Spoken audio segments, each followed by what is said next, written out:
जरा सोचो गाइस, अगर आप लोगों को बोल दिया जाए कि आप लोगों को नापनी है माउंट एवरेस्ट की हाइट, तो कैसे करोगे? क्या आप लोग वहां पे स्केल का मेजरमेंट करके लेके जाओगे? बिल्कुल भी नहीं। क्या आप लोग स्टेप लेके जाओगे कि आज मेरे को माउंट एवरेस्ट की हाइट नापनी है, मैं चलता हूँ यहाँ से वहां तक पहुंचूंगा, नाप लूंगा? बिल्कुल भी नहीं ना। या फिर सोचो कि अगर आपको उड़ते हुए एरोप्लेन की हाइट बतानी हो तो कैसे नापोगे? आप लोग इस तरीके से मेजरमेंट तो कर ही नहीं सकते। तो ऐसी बड़ी बड़ी चीजों का मेजरमेंट करने के लिए हम लोगों ने लाया है एक new concept, that is your trigonometry, जिसमें हम लोग समझेंगे आज की क्लास में कि एग्जैक्टली ट्रिग्नोमेट्री वर्ड का मतलब क्या है, उसका यूज क्या है, ट्रायंगल से उसकी साइड्स और उसके एंगल्स का रिलेशन कैसे निकाला जा सकता है। तो चलो guys, let's go. Hi guys, my name is Swati Kaur and welcome to my YouTube channel Mashallah Swati, and today we will be studying about trigonometry concept। चलो फिर देखते हैं एग्जैक्टली कॉन्सेप्ट क्या है। अगर उससे पहले आप लोगों ने मेरे चैनल को लाइक, सब्सक्राइब और शेयर नहीं करा, प्लीज कर दो गाइस। तो चलो गाइस, अब स्टार्ट करते हैं अपना ट्रिग्नोमेट्री चैप्टर। सबसे पहले समझ लेते हैं कि ट्रिग्नोमेट्री का एग्जैक्ट मीनिंग क्या है। ट्राई मतलब 3 साइड, गॉन मतलब कुछ साइड, और मेट्री का मतलब होता है मेजरमेंट। तो जब भी हम कुछ 3 साइड की मेजरमेंट करेंगे तो उससे रिलेटेड होती है हमारी ट्रिग्नोमेट्री। अब 3 साइड फिगर कौन सी होती है गाइस? ट्रायंगल्स, है ना। तो ट्रिग्नोमेट्री में हम लोग डील करने वाले हैं ट्रायंगल्स की मेजरमेंट से रिलेटेड। ऑलराइट, चलो देखते हैं कैसे। सबसे पहले हम लोगों ने यहाँ पर ले लिया है एक triangle which is our right angle triangle. Trigonometry हमेशा ही राइट एंगल ट्रायंगल में लगाई जाती है। अब खास बात यह है कि मुझे एक चीज तो पता है कि जो भी साइड होगी 90 डिग्री के सामने वाली, वो हमेशा ही किस चीज का काम करेगी? हाइपोटेन्यूज का। तो ये वाली साइड तो मैंने फिक्स कर ली अपनी 90 डिग्री के सामने वाली side, that is going to act as my hypotenuse. अब सवाल ये उठता है कि परपेंडिकुलर और बेस कैसे चुना जाए। तो सबसे इंपॉर्टेंट पॉइंट जो होता है, जहां पे बच्चे अक्सर कंफ्यूज जाते हैं ट्रिग्नोमेट्री में, कि बेस कौन सा है, परपेंडिकुलर कौन सा है। यहाँ पर इसमें आपको कंफ्यूज होने की कोई जरूरत नहीं है गाइस, क्योंकि आपको हमेशा ही जो अपना बेस चूज करना है ट्रिग्नोमेट्री ट्रायंगल में, वो होना चाहिए जिसके रिस्पेक्ट में आप अपना थीटा एंगल बना रहे हो वो। जैसे मान लो मैं सारी की सारी साइड्स का मेजरमेंट जो है with respect to this angle लेना चाहती हूँ। मान लो मैंने इस नेम दे दिया ट्रायंगल का ABC, ठीक है। अब मैं ट्राई कर रही हूँ कि मैं सारे के सारे मेजरमेंट जो ट्रायंगल के हैं वो A के रिस्पेक्ट में, जैसे मान लो मुझे A की मेजरमेंट पता है, तो जो चीज पता है उसी के मेजरमेंट से लेना आसान होगा ना।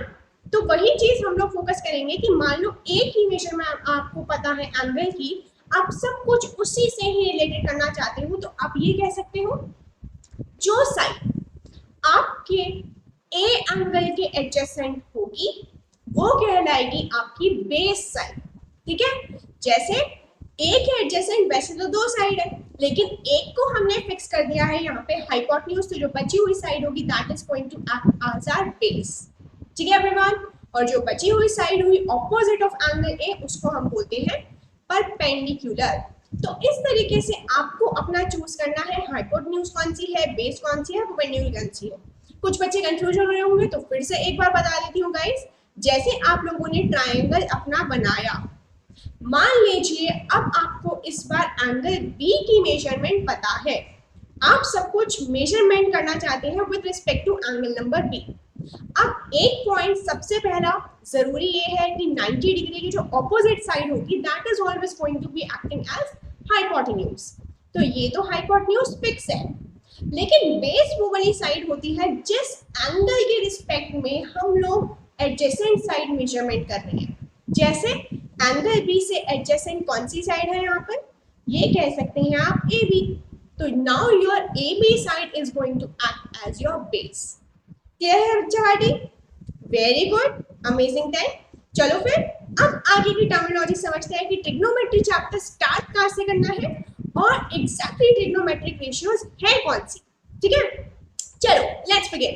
तो हाइपोटेन्यूज, परपेंडिकुलर और बेस की मेजरमेंट क्या होती है वो हम लोगों ने समझ ली है। ऑलराइट, तो अभी तक हम लोगों ने क्या समझा कि ट्रिग्नोमेट्री क्या थी। बेसिकली हमारा जो रिलेशनशिप है ट्रायंगल की साइड और एंगल के बीच का रिलेशनशिप है ना। तो अब समझते हैं कि ट्रिग्नोमेट्रिक रेशियोज कैसे निकाली जाती है। तो हमारे पास इन टोटल हमारे पास अभी क्या क्या हम लोगों ने थीटा क्या होता है कि जिस एंगल के रिस्पेक्ट में हम लोग बात करने वाले हैं वो।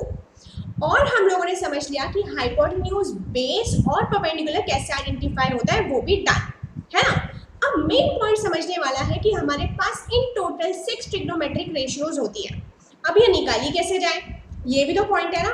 देखो गाइस, कैसे निकाली जाती है ट्रिग्नोमेट्रिक रेशियोज कि मान लो आपके पास तीनों की तीनों साइड्स का रेशियो है, या फिर ये कह लो कि किन्हीं दो साइड्स का मेजरमेंट है। ठीक है, आपने ले लिया दो साइड्स का मेजरमेंट कुछ इस तरीके से। आपने मान लिया अपना परपेंडिकुलर कि आपका है y यूनिट्स के इक्वल, हाइपोटेन्यूज है r यूनिट्स के इक्वल और बेस है x यूनिट्स के इक्वल, या फिर मान लो अभी परपेंडिकुलर बेस और हाइपोटेन्यूज को PBH के ही इक्वल। ठीक है, तो हमारा जो फर्स्ट ट्रिग्नोमेट्रिक रेशियो होता है वो होता है साइन थीटा। साइन थीटा यानी कि परपेंडिकुलर बाय हाइपोटेन्यूज। अब ऐसे समझ नहीं आ रहा तो ऐसे समझो, मान लो परपेंडिकुलर की वैल्यू है हमारे पास 8, हाइपोटेन्यूज की वैल्यू है 10, तो रेशियो क्या हो जाएगी साइन थीटा की 8/10। आगे समझ में, वेरी गुड। तो इसी तरीके से साइन थीटा हमारा पहला ट्रिग्नोमेट्रिक रेशियो होता है हमेशा ही परपेंडिकुलर बाय हाइपोटेन्यूज के इक्वल। इसी तरीके से कॉस थीटा का जो रिलेशन होता है वो होता है बेस बाय हाइपोटेन्यूज। ठीक है, अब मान लीजिए कि आप लोगों ने अपना बेस ले लिया था 5 के इक्वल, हाइपोटेन्यूज ले लिया मान लो 7 के इक्वल, तो रेशियो क्या आ जाएगी बेस और हाइपोटेन्यूज की 5/7 के इक्वल। क्लियर है, तो cos theta is always equal to base upon hypotenuse. tan theta का बहुत ही मजेदार रिलेशनशिप होता है, ये ना कॉम्बिनेशन से बनता है साइन थीटा और cos थीटा से। tan थीटा बेसिकली होता है sine theta bye cos theta. तो अगर साइन थीटा था p/h, cos थीटा था b/h, इन दोनों को डिवाइड कर दोगे तो क्या मिलेगा, p/b मिलेगा। मतलब जो मेरा tan थीटा है वो किसके इक्वल आया, परपेंडिकुलर बाय बेस के equal. Is that clear to everyone. या फिर sine theta by cos theta, ये भी बहुत ही ज़्यादा इंपॉर्टेंट रिलेशनशिप हो जाता है जब आप आगे क्वेश्चन करोगे ना। जनरली जब भी आपको tan थीटा दिखता है, most of the proving questions में हम लोग उसे साइन बाय कॉस की टर्म्स में ही कन्वर्ट करते हैं, तो ये भी ज़रूर याद रखिएगा। ठीक है, अब तीन ही मेन इंपॉर्टेंट हमारे पास ट्रिग्नोमेट्रिक रेशियोज होते हैं, बाकी जो तीन होते हैं वो अपने आप निकल के आ जाते हैं। किस तरीके से, मान लो आपको साइन थीटा पता है, आप लोगों को तीन ही लर्न करने का मतलब है, तो अगर आपको साइन थीटा पता है ये समझ लो कॉसेक थीटा भी पता चल गया। कैसे, just the reciprocal of sine theta is your cosec theta. Sine theta अगर p/h था, परपेंडिकुलर बाय हाइपोटेन्यूज था, तो कॉसेक थीटा आपका हो जाएगा हाइपोटेन्यूज बाय परपेंडिकुलर के इक्वल। ठीक है, इसी तरीके से कॉस थीटा और सेक थीटा जो होते हैं हमारे होते हैं रेसिप्रोकल्स। कैसे, अगर cos थीटा था हमारा बेस बाय हाइपोटेन्यूज, तो sec थीटा हो जाएगा हाइपोटेन्यूज बाय बेस के इक्वल। ऑलराइट एवरीवन, तो cosec थीटा को हम लोग कुछ इस तरीके से भी लिख सकते हैं, it is equal to 1/sin theta. Similarly I can write sec theta as 1/cos theta. ठीक है, वेरी गुड। अब cot थीटा क्या है, cot थीटा भी किसी का रेसिप्रोकल तो होगा ना, वरना वो बुरा मान जाएगा। तो cot थीटा होता है हमारा tan थीटा का रेसिप्रोकल, tan थीटा था p/b, cot थीटा हो जाएगा b/p के इक्वल, यानी कि 1/tan थीटा। अब आप लोग कंफ्यूज हो रहे होंगे कि मैम ये तो बहुत सारा हो गया, p/h, p/h, p/b, अरे अरे अरे अरे अरे अरे, परेशान होने की बात नहीं है। When Swati ma'am is here, nothing to worry dear। ठीक है, क्या करना है, मैं आपको ट्रिक बताती हूँ कि ये चीज़ें आपको लर्न कैसे करनी है, उसकी बहुत ही आसान ट्रिक है। जो हिंदी मीडियम के बच्चे हैं उनको एक ट्रिक समझ लो भाई लोग कि ऐसे आप लोग लर्न कर सकते हो इस चीज़ को। जैसे मैंने बोला पंडित बद्री प्रसाद हर हर बोले, क्या बोला मैंने, पंडित बद्री प्रसाद हर हर बोले। तो पंडित का मतलब है हमारा p/h एक रिलेशन बन जाता है, b/h एक रिलेशन बन के आ जाता है, p/b एक रिलेशन बन के आ जाता है। ध्यान से देखो, फर्स्ट वाला कौन सा था, p/h था, जो कि था मेरा साइन थीटा। ठीक है, सेकंड वाला रिलेशन कौन सा था, b/h था, जो कि था मेरा cos थीटा। थर्ड वाला रिलेशन कौन सा था, p/b था, जो कि था मेरा tan थीटा। तो तीन वैल्यूज अगर आप लर्न कर लो पंडित बद्री प्रसाद हर हर बोले करके, बस आपका sine theta, cos theta, tan theta वहीं पे ही कवर। ठीक है, आसान है ना। और अगर कुछ अंग्रेजी मीडियम के बच्चे यहाँ पे हैं तो वो भी एक और तरीका समझ सकते हैं। एक और मेथड होता है दैट आई आल्सो यूज कि some people have curly brown hair to present beauty. अब इसमें ध्यान से देखो क्या हो रहा है, इसमें हो रहा है सम में से s निकाल लो, इसमें से p निकाल लो, इसमें से h निकाल लो, s p h sin theta is equal to b by h, इसमें से c निकाल लो, इसमें से b निकाल लो, इसमें से h निकाल लो, cos theta is equal to b by h बन गया t p b, यानी कि tan theta is equal to p by b भी बन गया। तो अगर आप लोगों ने ये वाले रिलेशन दो तरीके याद कर लिए, मतलब आप समझ लो sin theta cos theta tan theta बच गई है इन तीनों की बैंड, है ना, क्योंकि तीनों फॉर्मूलेज हमको हो गए याद, तो हम बना देंगे सारे क्वेश्चंस की बैंड, है ना। अब तीन फॉर्मूलेज अगर आप लोगों ने लर्न कर लिए, बाकी के तीन क्या है, इनके रेसिप्रोकल्स हैं, वो आसानी से क्रैम्प हो सकते हैं। ऑलराइट, यहाँ तक समझ में आया? Very good. अब चलते हैं क्वेश्चन सेक्शन की तरफ। चलो गाइस, लेट्स सी कुछ ट्रिग्नोमेट्रिक रेशियो के क्वेश्चन कैसे आते हैं एग्जाम्स में, वो देखते हैं। Given that tan a is equal to 4/3, point to note, यहाँ पे tan किसके रिस्पेक्ट में दिया है, एंगल नंबर ए के रिस्पेक्ट में, है ना। तो हम लोगों को यहाँ पे एंगल ए मार्क कर लिया मैंने। अब एंगल ए के अकॉर्डिंग आप लोग सबसे पहले डिसाइड कर लो कि कौन सी साइड आपका हाइपोटेन्यूज है, कौन सी परपेंडिकुलर है और कौन सी बेस है। तो सबसे पहला स्टेप 90 डिग्री के जो ऑपोजिट होगी वो हमेशा ही हाइपोटेन्यूज होगी, है ना। तो AC बन गई मेरी हाइपोटेन्यूज। अब एक और चीज़ क्या बताई थी, जिस भी एंगल के रिस्पेक्ट में आप लोग अपनी रेशियोज लेना चाहते हो उसके साथ वाली साइड, एडजेसेंट वाली साइड किसका काम करेगी, बेस का काम करेगी, और जो उसकी ऑपोजिट वाली साइड होगी that is going to act as a perpendicular. ठीक है, तो सबसे पहले ये डिसाइड हो गया कि हाइपोटेन्यूज क्या है, बेस क्या है, परपेंडिकुलर क्या है। अब जान लेते हैं, इस क्वेश्चन में बोला है बाकी की सारी ट्रिग्नोमेट्रिक रेशियोज निकाल दो। चलो फिर, सबसे पहला पॉइंट tan a की वैल्यू है 4/3। पीछे से अगर देखें तो tan a कौन सी रेशियो थी हमारी, tan थीटा यानी कि p/b, परपेंडिकुलर बाय बेस के इक्वल। तो मेरे पास यहाँ पर परपेंडिकुलर की वैल्यू है 4, बेस की वैल्यू है 3, है ना। तो मैं यहाँ पे ये कह सकती हूँ कि परपेंडिकुलर और बेस मुझे पता है। अब पाइथागोरस थ्योरम तो पता ही होगी आप लोगों को, तो चलो लगा दो। सबसे पहले अगर आप लोगों ने यहाँ पे पाइथागोरस थ्योरम लगाई तो क्या मैं हाइपोटेन्यूज स्क्वायर को perpendicular square plus base square calculate कर सकती हूँ? अरे बिल्कुल कर सकती हूँ। परपेंडिकुलर है 4, बेस है 3, तो हाइपोटेन्यूज स्क्वायर आ गया आपका 4 स्क्वायर प्लस 3 स्क्वायर के इक्वल। हाइपोटेन्यूज स्क्वायर यानी कि 25, जिससे आपका कंक्लूजन निकला हाइपोटेन्यूज प्लस माइनस 5। अब प्लस माइनस 5 में नेगेटिव तो कोई साइड होती नहीं है, तो डेफिनेटली हाइपोटेन्यूज की वैल्यू हो जाएगी 5 के इक्वल। क्लियर है? तो यहाँ पर मुझे तीन वैल्यूज मिल गई है, हाइपोटेन्यूज है 5, परपेंडिकुलर है 4 और बेस है 3 के इक्वल। अब सिर्फ और सिर्फ आपको ट्रिग्नोमेट्रिक रेशियोज निकालनी है, निकालते जाओ भाई वन बाय वन करके। सबसे पहले स्टार्ट करते हैं साइन थीटा से। क्या रिलेशन था, परपेंडिकुलर बाय हाइपोटेन्यूज के इक्वल। परपेंडिकुलर क्या है, 4 है, हाइपोटेन्यूज क्या है, 5 है, तो रेशियो क्या आ गई 4/5। डन। कॉस थीटा क्या था, कॉस थीटा था बेस बाय हाइपोटेन्यूज के इक्वल। बेस क्या है, 3 है, हाइपोटेन्यूज क्या है, 5 है, रेशियो हो जाएगी 3/5। अब चलते हैं tan थीटा पर। तो tan थीटा होता है perpendicular by base which is going to be equal to 4/3। Clear है बच्चा बाटी? आई होप अभी तक कोई कंफ्यूजन नहीं आ रहा होगा। आ तो नहीं रहा ना? अरे बहुत बढ़िया। अब 3 तो पता कर ली, बाकी के 3 कैसे करें?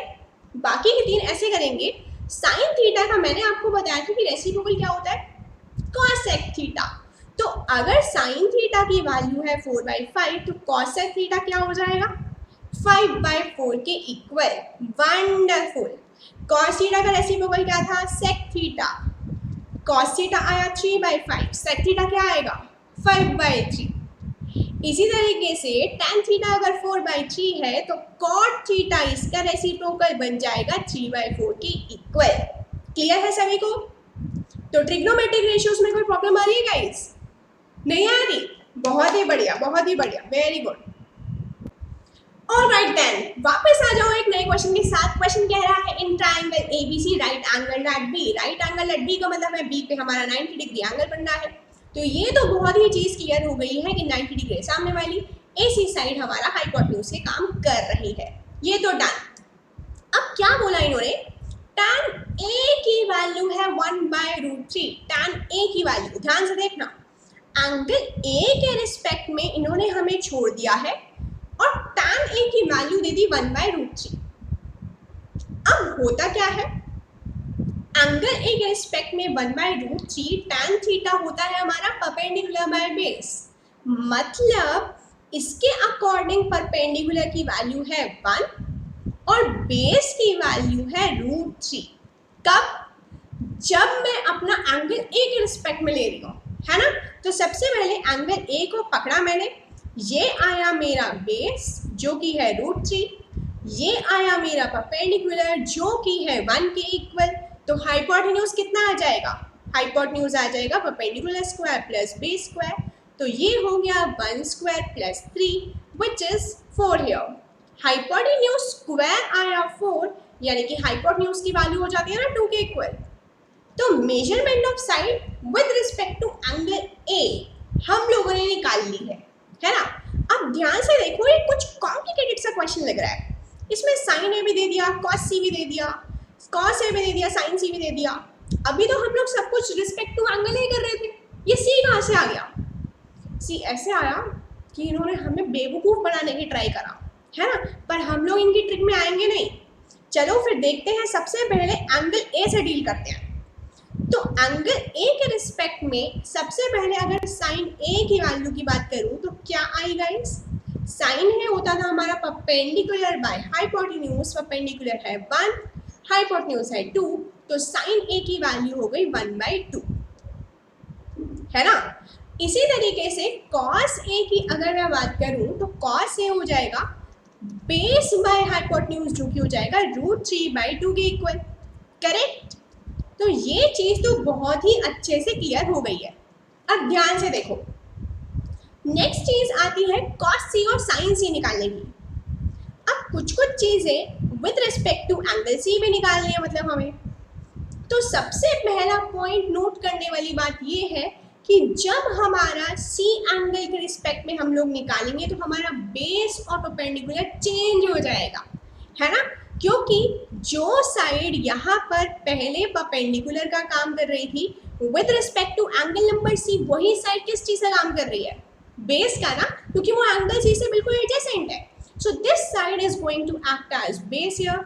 तो यहाँ पर important point to note, base की वैल्यू चेंज हो जाती है 1, बेस बन गया 1 और जो ऑपोजिट साइड है that is going to act as perpendicular. Now ये पॉइंट सबको क्लियर है?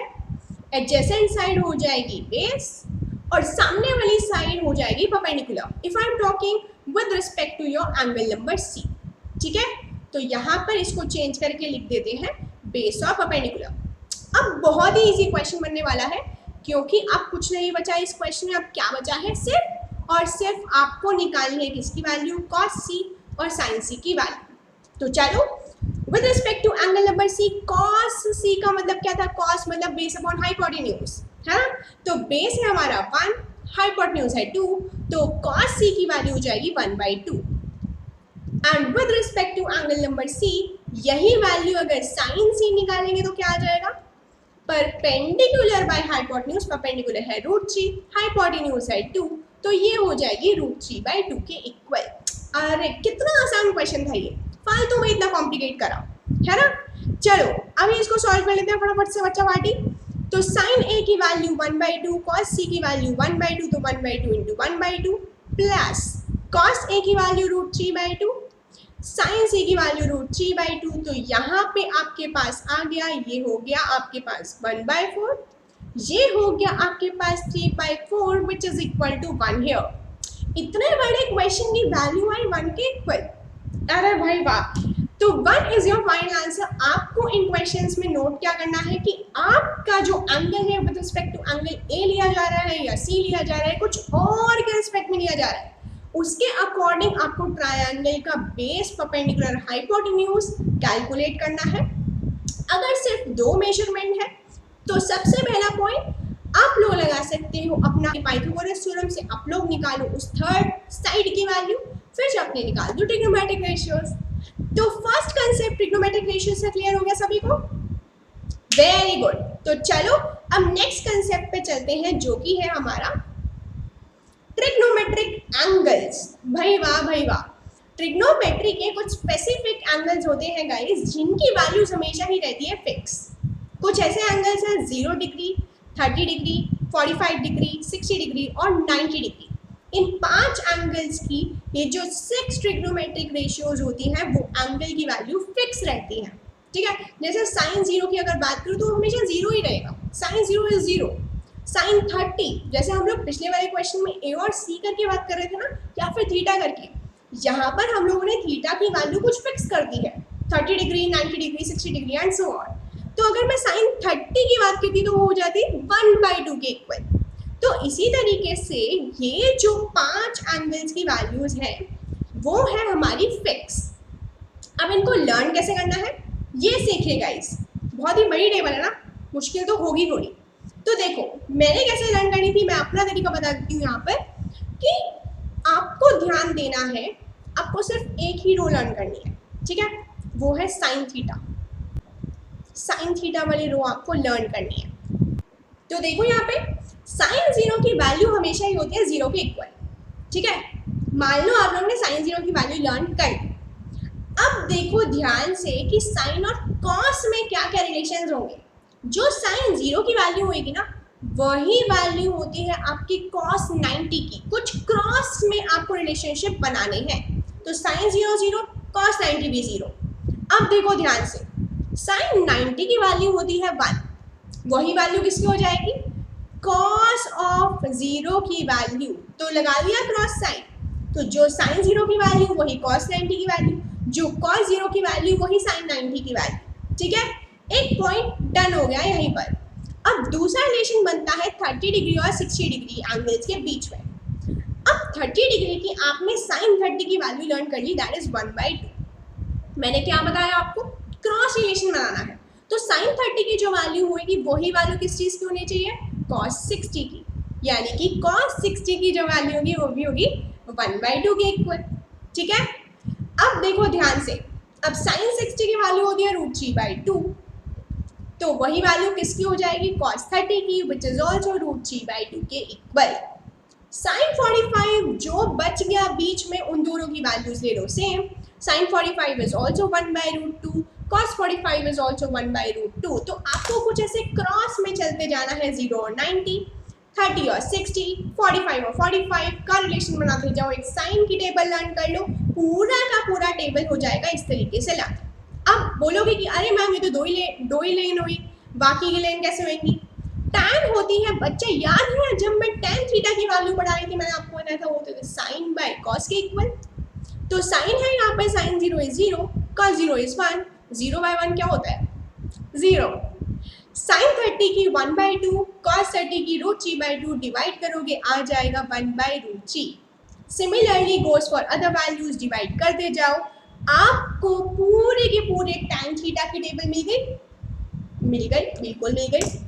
अब एक और चीज हम लोगों ने पढ़ ली थी कि साइन का just the reciprocal of sine theta is your cosec theta.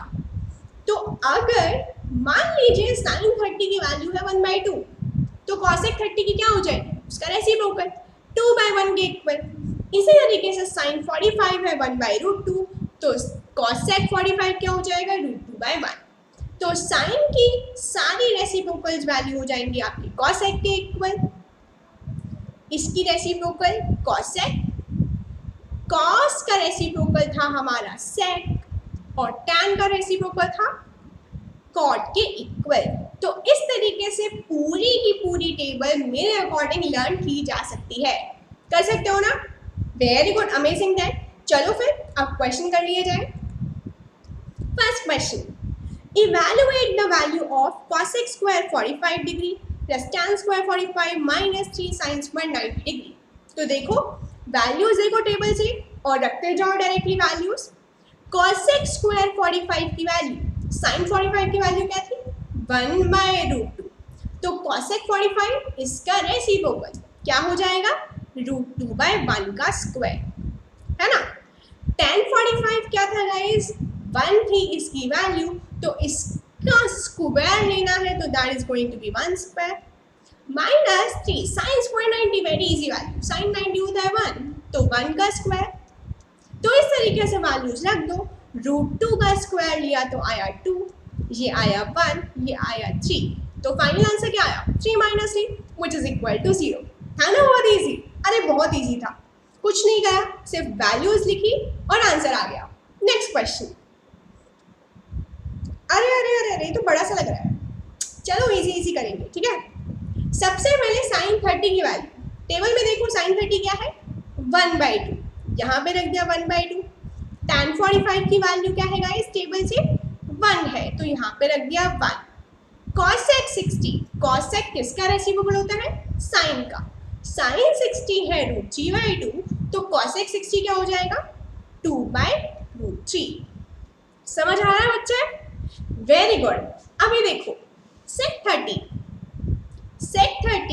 मतलब किसका रेसिप्रोकल cos 30 का रेसिप्रोकल, cos 30 की वैल्यू √3/2 तो sec 30 की क्या होगी इसका रेसिप्रोकल 2/√3। cos 60 की value is always going to be 1/2।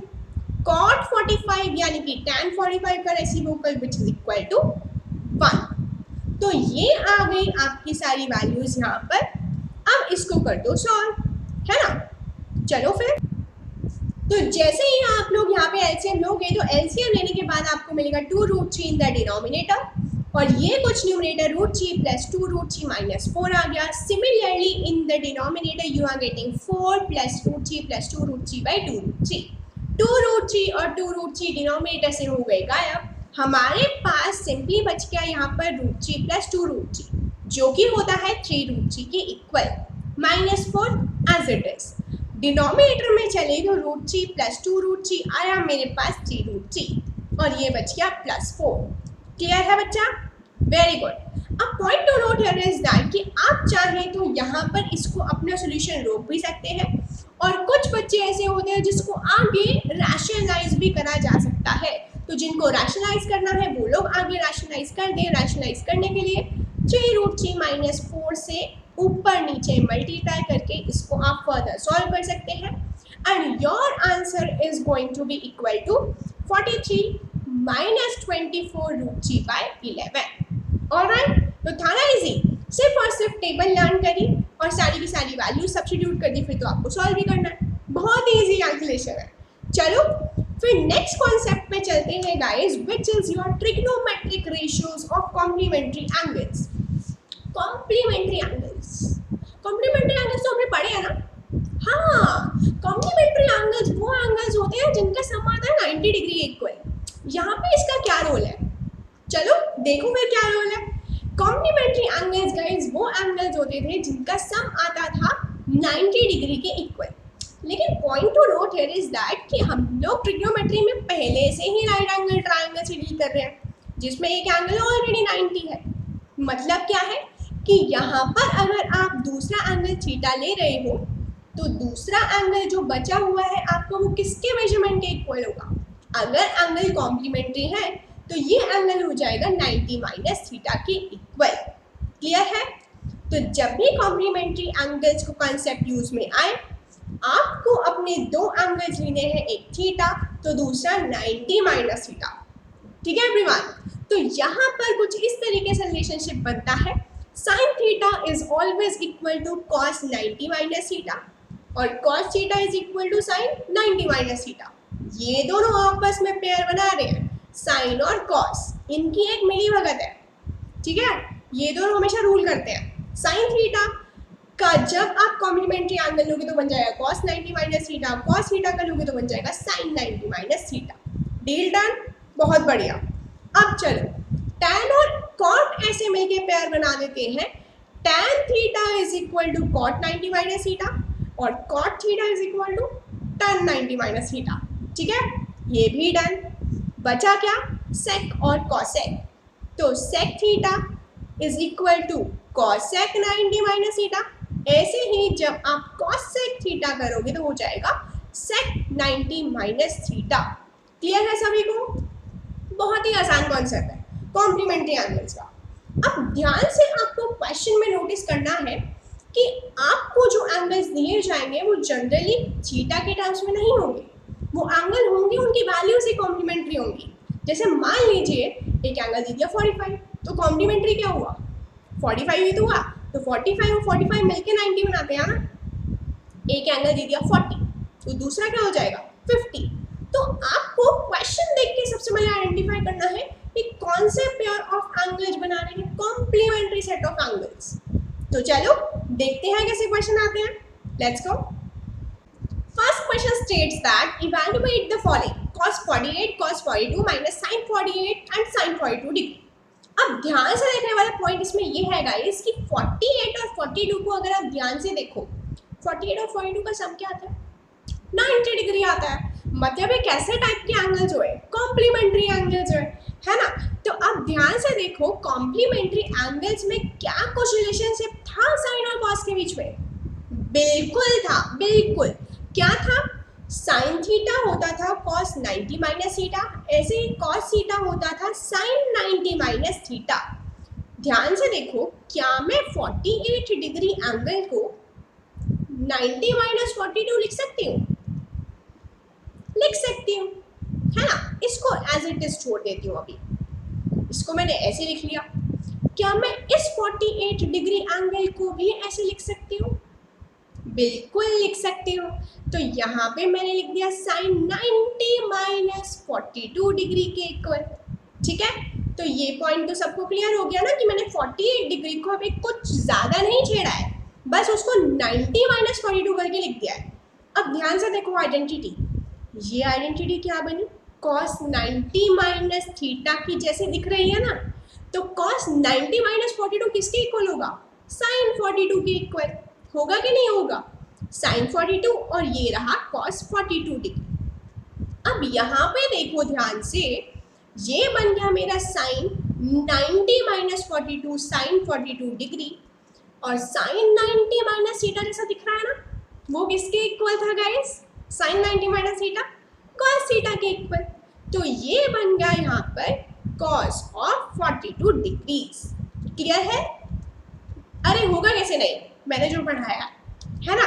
अभी देखो ध्यान से, साइन 42 यहाँ पर, कॉस 42 यहाँ पर, कॉस 42 यहाँ पर, साइन 42 यहाँ पर, बीच में है नेगेटिव साइन, तो दोनों टर्मिनोलॉजीज हो गए सेम। तो आंसर क्या आएगा, दोनों एक दूसरे से कैंसिल, इक्वल टू 0 हो गया। बहुत ही आसान था ना। तो हम लोगों ने क्या करा, बेसिकली आइडेंटिफाई करा कि 42 और 48 कैसे कॉम्बिनेशन है, कॉम्प्लीमेंट्री सेट ऑफ एंगल से कॉम्बिनेशन थे। फिर एक एंगल को चेंज करके 90 माइनस समथिंग 90 माइनस समथिंग कर दिया, कॉम्प्लीमेंट्री सेट ऑफ एंगल्स की आइडेंटिटी लगा दी। बहुत इजी रहा ना। चलो अब नेक्स्ट क्वेश्चन देखें। If sin 3a is equal to cos of a minus 26 where 3a is an acute angle, find the value of a। ध्यान से देखो, इन्होंने बोला है 3a है एक्यूट एंगल। एक्यूट एंगल कौन से होते थे, तो दो कोने में पड़े रहते थे, है ना, वही वाले होते थे। अभी ध्यान से देखने पर क्या मैं इसमें कुछ कर सकती हूँ, क्या मैं साइन थीटा को कॉस 90 माइनस थीटा लिख सकती हूँ। मतलब जो मेरा 3a वाला एंगल है वो किस चीज़ का काम कर रहा है, थीटा का काम कर रहा है। तो क्या मैं साइन थीटा को कॉस ऑफ 90 माइनस थीटा यानी कि 90 माइनस थीटा लिख सकती हूँ, बिल्कुल लिख सकती हूँ। तो लेफ्ट हैंड साइड बन गई आपकी cos 90 minus 3a, right hand side है कॉस ऑफ a माइनस 26। अब यहाँ पे भी कॉस, यहाँ पे भी कॉस। ध्यान रखने वाला पॉइंट ये रहता है ट्रिग्नोमेट्री में कि आप लोग जब रेशियोज कंपेयर करते हो तो कॉस को कॉस से ही कंपेयर करना जा सकता है, इसी वजह से हम लोगों ने इसे चेंज करा। तो कॉस और कॉस को आप कंपैरिजन कर सकते हैं, इनके बीच की जो एंगल होगी एंगुलर वैल्यू सेम होनी चाहिए। मतलब 90 माइनस 3 किसके इक्वल होना चाहिए, a माइनस 26 के इक्वल। है ना गाइस। तो ये बन गया मेरा 4a, ये बन गया मेरा 116। तो एंगल की वैल्यू क्या आई, क्या आई 29 के इक्वल। तो a की वैल्यू आ गई आपके पास 29। Is this clear to everyone? था ना कॉम्प्लीमेंट्री सेट ऑफ एंगल्स का कॉन्सेप्ट भी बहुत इजी। आपको सिर्फ और सिर्फ ऐसे एंगल्स ऑब्जर्व करने हैं जिनका सम आ रहा हो 90 डिग्री के इक्वल, उसके बाद क्वेश्चन अपने आप सॉल्व हो जाएगा, है ना। अब चलते हैं इस चैप्टर के लास्ट कॉन्सेप्ट की तरफ, जो कि है ट्रिग्नोमेट्रिक आइडेंटिटीज का कॉन्सेप्ट। चलो फिर देख लेते हैं। तो होता है कुछ ऐसा कि हम लोगों ने अभी तक जो आइडेंटिटीज पढ़ी है वो होती थी कुछ a plus b whole square type की, a minus b whole cube type की, है ना। अब ट्रिग्नोमेट्री में आइडेंटिटीज आएंगी, अरे बिल्कुल आएंगी, बहुत सारी आएंगी, आगे आगे जैसे पढ़ते रहोगे बहुत सारी आइडेंटिटीज आती रहेंगी। अभी फिलहाल हम लोग बहुत ही 3 मजेदार सी आइडेंटिटी करने वाले हैं, बहुत ही छोटी मोटी आइडेंटिटीज जो कि है ये वाली। फर्स्ट आइडेंटिटी होती है आपकी cos square theta plus sin square theta is equal to 1। कुछ इस तरीके से भी लिखा जा सकता है sin square theta plus cos square theta is equal to 1। या फिर आप लोग ऐसे भी लिख सकते हो, जहां पे भी आपको दिखे 1 माइनस cos स्क्वायर थीटा, उसको कैसे रिप्लेस कर सकते हो sin स्क्वायर थीटा से। या फिर ये कह लो कहीं पे आपको दिख जाए 1 minus sin square theta, family ऐसा लग रहा है, किसके इक्वल हो जाएगा, cos स्क्वायर थीटा के इक्वल, है ना। अब सेकेंड आइडेंटिटी होती है 1 plus tan square theta which is equal to sec square theta. तो ये बन जाएगा sec square theta minus tan square theta is equal to 1, ठीक है। और ऐसे ही थर्ड आइडेंटिटी आपकी होती है cosec square theta minus cot square theta is always equal to 1। Equal to 1 करके मुझे बेटर लगता है इजीली काम करना, तो इसलिए I use to try it not कि सारी के सारी आइडेंटिटीज जो है इस तरीके से लिखी हो, जिनके स्टार्टिंग में एस एस एस वाले वर्ड्स आ रहे हो तो आपको उससे स्टार्ट करना है। Sine square plus cos square is 1, sec square minus tan square is 1, cosec square minus cot square is 1, ठीक है। फर्स्ट आइडेंटिटी हमेशा पॉजिटिव है साइन और cos के बीच में, बाकी की दोनों आइडेंटिटीज नेगेटिव है, ठीक है एवरीवन। तो चलो अब आइडेंटिटीज के एप्लीकेशन से क्वेश्चन सॉल्व करते हैं, लेट्स गो। फर्स्ट क्वेश्चन है आपका evaluate cosec theta minus cot theta into cosec theta plus cot theta. ध्यान से देखो इस आइडेंटिटी को, कुछ सिमिलर टर्म्स दिख रहे हैं, तो क्या मैं इसे a minus b into a plus b जैसा ट्रीट कर सकती हूँ? बिल्कुल कर सकती हूँ, है ना। तो ये identity a minus b into a plus b करके कैसे मिलेगी, a square minus b square. ये क्या बना, cosec square theta minus cot square theta, बना कि नहीं बना। अब पीछे वाले पेज पे जाओ, ये किस चीज के इक्वल था, cosec square theta minus cot square theta, तो डायरेक्टली इक्वल टू 1 था भैया। तो इस वैल्यू को हम किसके इक्वल लिख सकते हैं, this is directly equal to 1, था ना। बहुत आसान, बिल्कुल बहुत ही आसान था, बहुत ही प्यारे तरीके से क्वेश्चन सॉल्व हो गया। अभी चलो नेक्स्ट क्वेश्चन की तरफ। नेक्स्ट क्वेश्चन हमें कह रहा है simplify the following 1 minus cos square theta divide by sin theta into cos theta. ध्यान से देखो, जो न्यूमरेटर में लिखा है, क्या हमने ऐसे कुछ पढ़ा था, पढ़ा था, ध्यान में लाओ, ध्यान में लाओ। 1 माइनस cos स्क्वायर थीटा हमारी फर्स्ट आइडेंटिटी तो थी, which was equal to sin square theta, ठीक है नहीं थी, तो ये तो डायरेक्टली sin स्क्वायर थीटा बन गया। डिनोमिनेटर में क्या आया, sin theta into cos theta. अब एक sin थीटा से ऊपर हो गया कैंसिल आउट, तो बचा क्या, sin theta by cos theta which value which is your tan theta. Clear है सभी को।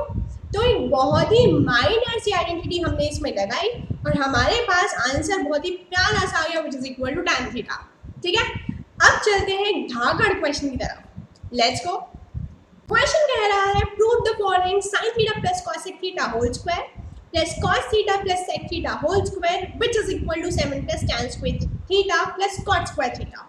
ध्यान से देखो, क्या ये आपको a plus b whole square identity ऐसा साउंड कर रहा है, मेरे को तो कर रहा है, और मैं यहाँ पे आइडेंटिटी भी लगाने वाली हूँ। a plus b whole square कौन सी आइडेंटिटी होती है, a square plus b square plus 2ab, है ना।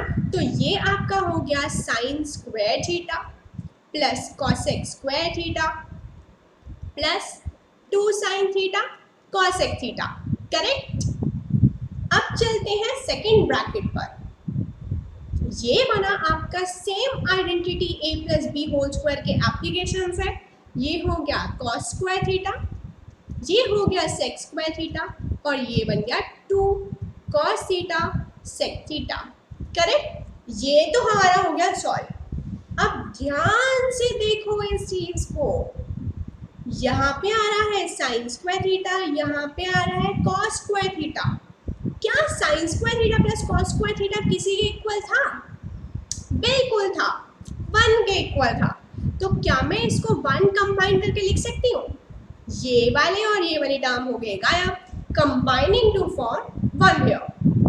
अब बच्चों के टर्म्स पे चलते हैं। ध्यान से देखो बच्चा, इस पे 2 sin theta into cosec theta. क्या साइन और कॉसेक में कुछ रिलेशनशिप था? बिल्कुल था। क्या था? कॉसेक थीटा जो हमारा था वो किसका रेसिप्रोकल होता था? साइन थीटा का ही तो था ना। तो क्या मैं इस कॉसेक थीटा को बेसिकली 1 बाय साइन थीटा लिख सकती हूँ? और अगर आप इसको 1 बाय साइन थीटा लिख दोगे तो साइन थीटा और साइन थीटा गायब, बचा क्या नंबर? This value is directly equal to 2। समझ में आया? ये बन गया 2। अब ध्यान से देखो इसी तरीके से last value 2 cos theta into sec theta. क्या cos और सेक में भी कोई रिलेशनशिप था? अब स्वाति मैम बोल रही है कुछ इस तरीके से, डेफिनेटली होगा, है ना। तो सेक थीटा गाइस हमारा होता है 1 बाय cos थीटा के इक्वल, और cos थीटा और cos थीटा जब गायब तो यहाँ पे भी आपके पास जो वैल्यू बचकर आई that is coming out to be +2। ये वाली वैल्यू डन, ये वाली वैल्यू डन, ये वाली डन और ये वाली भी डन। बचा क्या? cosec स्क्वायर थीटा बच गया। अब हमें आंसर की तरफ भी ध्यान देना है कि हमारा जो आंसर है बेसिकली उसमें tan स्क्वायर थीटा और cot स्क्वायर थीटा का इंट्रोडक्शन है। तो क्या कुछ ऐसा रिलेशनशिप हम लोगों ने पढ़ा है जो या तो cosec और tan के बीच में हो, या फिर cot और sec के बीच में हो, या फिर cot और cosec के बीच में हो, जिस तरीके से हम लोग इसे कन्वर्ट कर सकें tan और cot के टर्म्स में? बिल्कुल है। cosec square theta was basically the identity which was third identity which was 1 plus cot square theta के इक्वल। तो इसको हम लोगों ने लिख दिया है 1 plus cot स्क्वायर थीटा। इसी तरीके से sec square theta was my second identity which was basically equal to 1 plus tan square theta. ठीक है, तो अब मेरे पास जो मुझे चाहिए था cot स्क्वायर थीटा और tan स्क्वायर थीटा वो तो मिलकर आ गया है यहाँ पर, है ना। बचा क्या था? 7 नंबर। देखो भाई 1 + 2 + 2 + 1 + 1, क्या ये 7 है? बिल्कुल है। तो आ गया ना answer 7 + tan square theta + cot square theta के इक्वल। तो कुछ नहीं करा, छोटी छोटी आइडेंटिटी लगाते गए, छोटी छोटी चीज़ों को जोड़ते गए और हमारे पास पूरा का पूरा सेट जो है बनकर आ गया।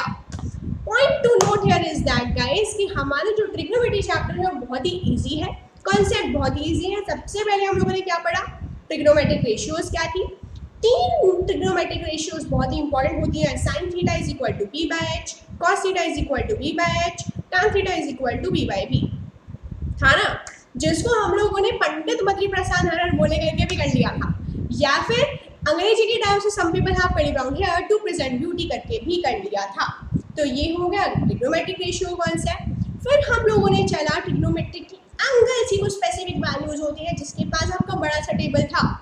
इन बिटवीन द वीडियो मैंने वो टेबल लर्न करने की एक स्पेशल ट्रिक बताई है जो कि आप लोग फॉलो कर सकते हो। उसके बाद कॉम्प्लीमेंट्री सेट ऑफ एंगल्स आया कि ऐसे ऐसे एंगल्स निकाले 48 42 45 45 40 50 जिनका सम आता है 90, कॉम्प्लीमेंट्री सेट ऑफ एंगल्स, है ना। तो उनके बीच में रिलेशनशिप निकालना सीखा। साइन थीटा होता है cos theta, cos 90 minus theta, cos theta होता है sin 90 माइनस थीटा। ऐसे ही कुछ रिलेशंस आपस में बन रहे थे बाकी के 4 ट्रिग्नोमेट्रिक रेशियोज के बीच में भी। उसके बाद हम लोगों ने कही सिर्फ 3 सिंपल सी identities which was sin square theta plus cos square theta is equal to 1, sec square theta minus tan square theta is equal to 1, और cosec square theta minus cot square theta is always 1। तो कुछ इस तरीके से हमारा ये प्यारा सा चैप्टर होता है यहाँ पे समाप्त, जो कि बहुत ही मजेदार चैप्टर है। कुछ न्यू कॉन्सेप्ट इसमें इंट्रोड्यूस हुआ क्लास 10th का, जो कि हम लोग पढ़ चुके हैं। आप लोग को अगर इस सेशन में मजा आया हो तो please do like, subscribe and share my video guys. आप लोग जब तक सपोर्ट करते रहोगे definitely I would be creating the content like this, and thank you so much and have a great day.